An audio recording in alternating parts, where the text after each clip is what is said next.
속보. 울릉공항 KF-21 이륙한다. 현재 울릉공항 충격적 모습 공개. 한국에 또 속았다. 황공이 임박한 울릉공항에 일본에서 난리난 이유. 정부가 경항공모함, 경항모, 건조를 접는 수순으로 가고 있다. 내년도 예산안에 한 푼도 반영하지 않은 데다 향후 5년에 걸친 국방중기계획 2024에서 2028년에서도 연구용역 결과를 보고 추가로 논의한다 수준에 그친 것으로 확인돼서다.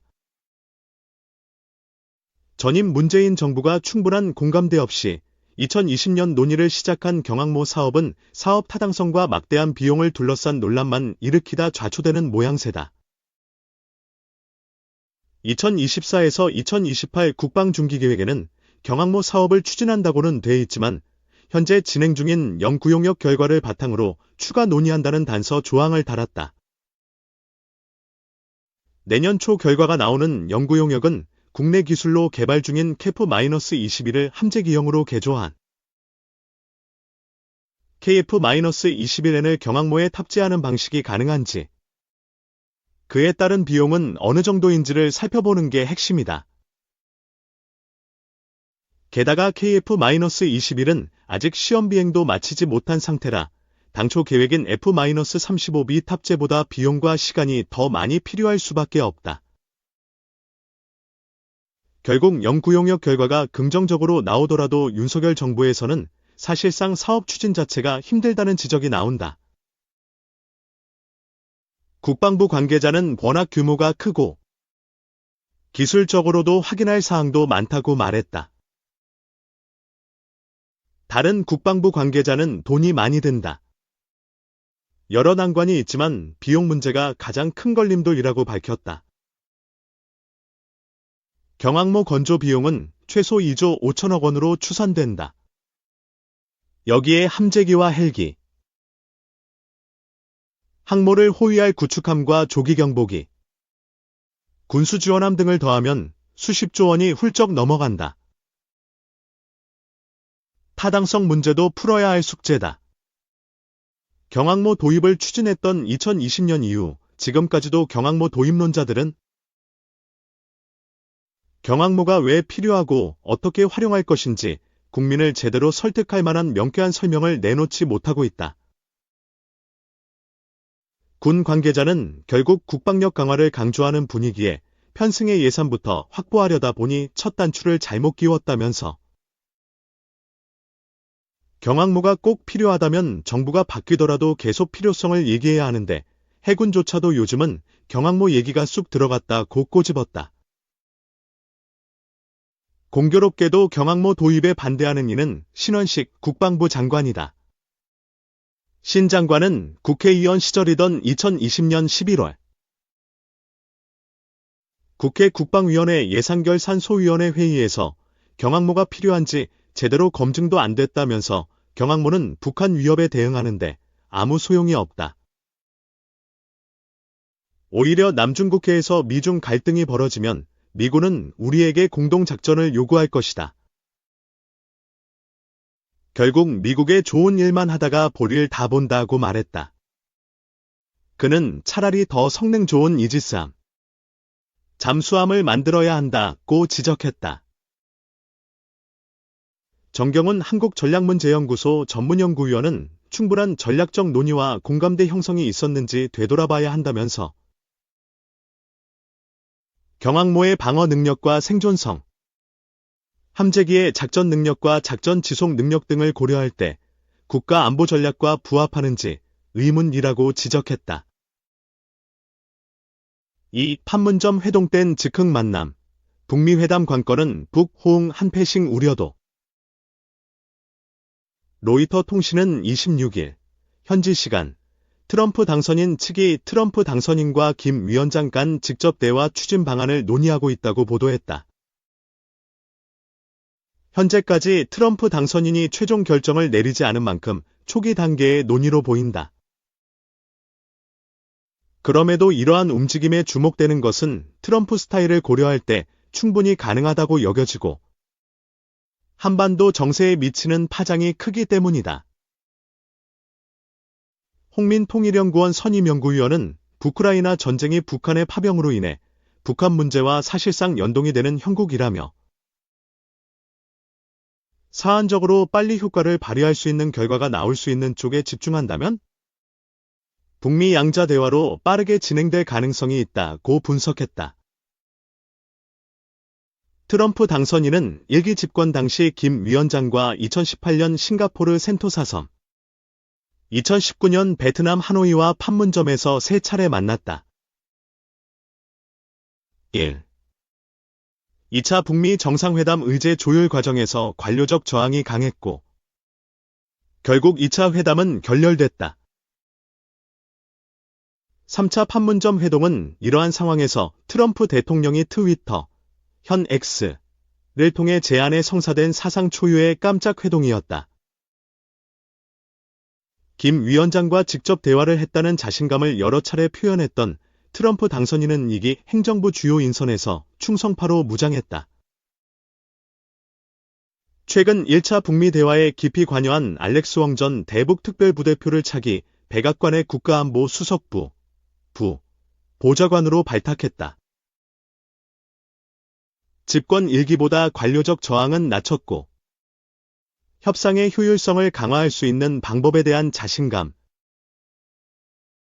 정상 간 탐색전이 필요 없는 경험 등은 트럼프식 톱다운 방식의 북미 대화가 재가동될 환경이 만들어졌다. 관건은 김 위원장의 호응 여부다. 최근 김 위원장은 북미 협상으로 갈 수 있는 곳까지 다 가보았다면서 초대국의 공존 의지를 언급했는데 이는 일종의 대화 가이드라인을 제시한 것이라는 분석이 나온다. 미국에 대해 자신들이 일방적으로 오해를 하고 있는 것이 아니라 북미 협상으로 끝까지 가봤으나 미국의 공존 의지가 보이지 않았다는 것이다. 이를 해석하면 미국이 공존 의지를 보일 경우 대화할 수 있다는 뜻이기도 하다. 현 정세는 2018에서 2019년 북미 대화 당시와는 확연히 다르다. 북러가 조약을 체결했고 북한이 러시아를 위해 우크라이나 전쟁에 군병력을 파견하는 등 전례 없는 밀착 행보를 보이고 있다. 트럼프 당선인 집권 후 북미 대화가 진행된다면 과거 남측이 역할을 했던 한반도 중재자는 푸틴 대통령의 몫이 될 수 있다는 전망이 나온다. 러시아가 북미 대화에서 역할을 하게 될 경우 한국과 러시아의 관계는 더욱 복잡해진다. 우리 정부의 우크라이나 지원 문제와도 연동된다. 루스템 우메로우 우크라이나 국방부 장관을 대표로 하는 특사단이 현재 방한의 신원식 국가안보실장 등을 만나 필요한 무기를 요청하고 있다. 안드레이 루덴코 러시아 외무차관은 최근 한국산 무기가 러시아 시민을 살상하는 데 사용되면 양국 관계가 완전히 파괴될 수 있다는 점을 한국이 깨달아야 한다고 경고했다.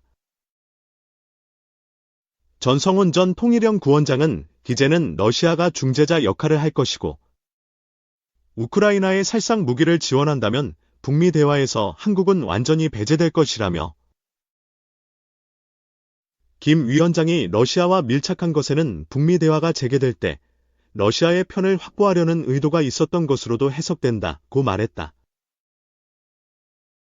3. 에이테크음스로 세 번째 공격러 보복 예고 러시아가 우크라이나가 쏜 미국산 미사일에 또다시 본토를 공격당했다며 보복을 다짐했습니다. 러시아 측은 지금 전선을 유지하는 한국식 휴전 시나리오는 강력히 반대한다고 밝혔습니다. 베를린에서 김민찬 특파원이 보도합니다. 굉음과 함께 밤하늘에 엄청난 불꽃이 사방에서 터집니다. 러시아 국방부는 우크라이나가 미국산 미사일 에이테크음스로 쿠르스크 지역을 공격했다고 밝혔습니다. 우크라이나가 미국의 무기 제한 조치 해제 이후 에이테크음스로 러시아 본토를 공격한 것은 이번이 세 번째입니다. 러시아는 우크라이나의 첫 공격 이후 23일과 25일 각각 5기와 8기의 미사일이 날아왔다고 밝혔습니다.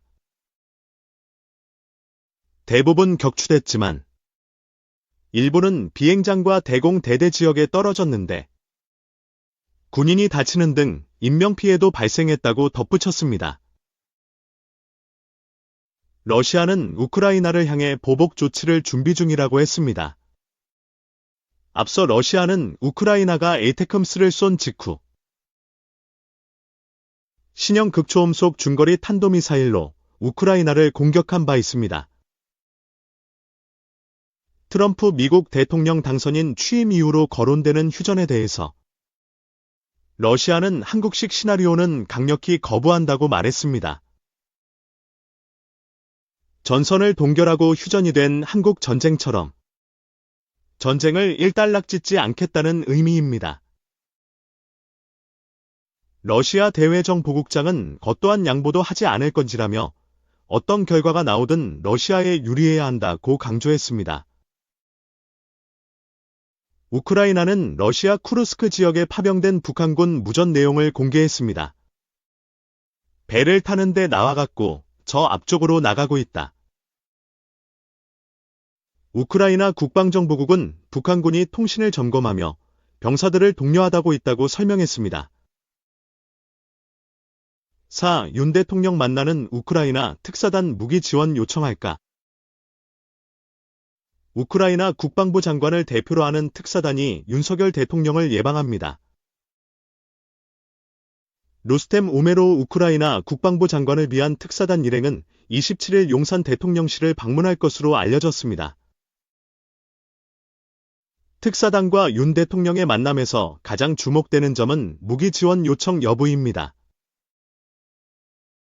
이미 우크라이나 정부가 서방을 비롯한 여러 국가들의 무기 지원에 대한 필요성을 여러 차례 강조한 상황에서 우리 정부에도 무기를 요청할 것이라는 예상이 많습니다. 앞서 지난 7일에는 윤 대통령이 북한의 파병과 관련해 북한군의 관여 정도에 따라 무기 지원도 배제하지 않을 것이라고 말하면서 무기 지원 가능성이 높아진 것 아니냐는 관측이 나오기도 했습니다. 일부 외신에서는 이미 한국의 무기 제공을 기정사실화하며 구체적인 무기 리스트를 언급하기도 했습니다. 홍콩 사우스차이나 모닝포스트, SKMP는 한국을 방문한 우크라이나 특사단이 대공 미사일 등 지원을 희망하는 무기 리스트를 제공할 것이라고 보도했습니다.